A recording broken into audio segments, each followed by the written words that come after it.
আজকে আমরা ক্লাস 11-এর ইতিহাসের আরেকটি প্রশ্ন নিয়ে একটু আলোচনা করব। প্রশ্নটি হলো, পঞ্চদশ শতকে ইউরোপে ভৌগোলিক আবিষ্কারের পটভূমি বা কারণ।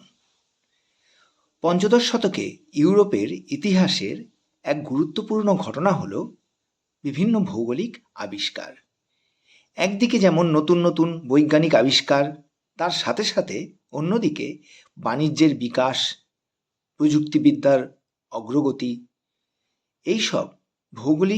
এইসবের ফলেই ভৌগোলিক আবিষ্কার সম্ভব হয়েছিল।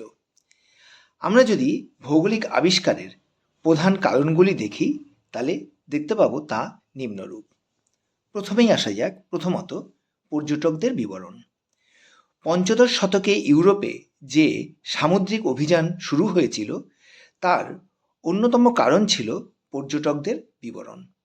এইসব পর্যটকদের মধ্যে অন্যতম ছিলেন মার্কো পোলো। তাদের ভ্রমণ কাহিনী ইউরোপের মানুষদের মধ্যে অত্যন্ত আগ্রহের সৃষ্টি করেছিল এবং সেই আগ্রহের ফলেই তারা সামুদ্রিক অভিযানে উৎসাহিত হয়েছিল। তার পরের পয়েন্টে আসা যাক, বাণিজ্যিক প্রতিদ্বন্দ্বিতা। পঞ্চদশ শতকে ইউরোপে কৃষি ও বাণিজ্যের ক্ষেত্রে যথেষ্ট অগ্রগতি দেখা গিয়েছিল। উৎপাদন যেমনি বৃদ্ধি পেয়েছিল, তার সাথে সাথে নতুন বাজারের সন্ধান শুরু হয়েছিল এবং এই নতুন বাজারের সন্ধানেই ইউরোপের বাইরে সামুদ্রিক অভিযান শুরু হয়েছিল। তৃতীয় পয়েন্ট আসা যাক, রাজকীয় সহায়তা। ইউরোপের বিভিন্ন দেশের শাসকেরা ভৌগোলিক আবিষ্কারকে কিন্তু যথেষ্টই উৎসাহিত করেছিলেন।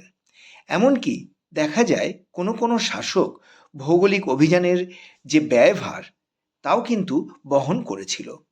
সুতরাং আমরা বলতেই পারি যে শাসকদের উৎসাহ, তাদের আর্থিক সহায়তা ভৌগোলিক আবিষ্কারকে আরও ত্বরান্বিত করেছিল। পরের পয়েন্টে আসা যাক, নতুন বাণিজ্য পথের সন্ধান। পঞ্চদশ শতকের আগে প্রাচ্য এবং পাশ্চাত্যের যোগাযোগের একমাত্র মাধ্যম ছিল ভূমধ্যসাগরীয় অঞ্চল। কিন্তু 1453 খ্রিস্টাব্দে তুর্কি মুসলমানদের আক্রমণে কনস্টান্টিনোপলের পতন ঘটে এবং এর ফলে ইউরোপের বণিকেরা এই পথ দিয়ে বাণিজ্য করার সুযোগটা হারিয়ে ফেলে। যার ফলে প্রাচ্যের সাথে বাণিজ্য যদি তারা অব্যাহত রাখতে চেত, তাহলে তাদের নতুন বাণিজ্য পথের দরকার ছিল এবং সেই জন্যে তারা নতুন বাণিজ্য পথের সন্ধান শুরু করে। পরের পয়েন্টে আসা যাক, কম্পাস ও মানচিত্র আবিষ্কার। এই সময় অনেক বৈজ্ঞানিক আবিষ্কার ঘটেছিল এবং তার মধ্যে অন্যতম হচ্ছে কম্পাসের আবিষ্কার। তাছাড়াও এই সময় সঠিক মানচিত্র তৈরি হয়েছিল। এই কম্পাসের আবিষ্কার এবং সঠিক মানচিত্র তা কিন্তু সামুদ্রিক অভিযানকে অনেক সহজ করে দিয়েছিল। এর পরের পয়েন্টে আসা যাক, ধর্মীয় উদ্দেশ্য। কনস্টান্টিনোপলের পতন ঘটার পর ইউরোপে ইসলাম ধর্মের দ্রুত প্রসার শুরু হয়েছিল। এই রকম অবস্থায় খ্রিস্টান ধর্মের প্রসার ঘটানোর একটা তাগিদ কিন্তু দেখা গিয়েছিল। বিভিন্ন দূরবর্তী দেশে খ্রিস্টান ধর্মের প্রসার ঘটানোর জন্য এই সময় চার্চ এবং পোপেরাও কিন্তু এই সামুদ্রিক অভিযানকে উৎসাহিত করেছিল। পরের পয়েন্ট আসা যাক, গৌরব বৃদ্ধির আকাঙ্ক্ষা।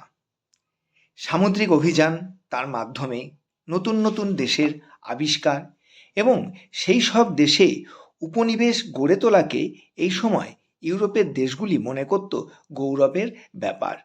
প্রত্যেকটি দেশ এবং জাতি তাদের গৌরব বৃদ্ধি করতে চাইত এবং এই গৌরব বৃদ্ধির বাসনাতে তারা এই ভৌগোলিক আবিষ্কারে উৎসাহ বোধ করেছিল এবং ভৌগোলিক আবিষ্কারকে ত্বরান্বিত করেছিল।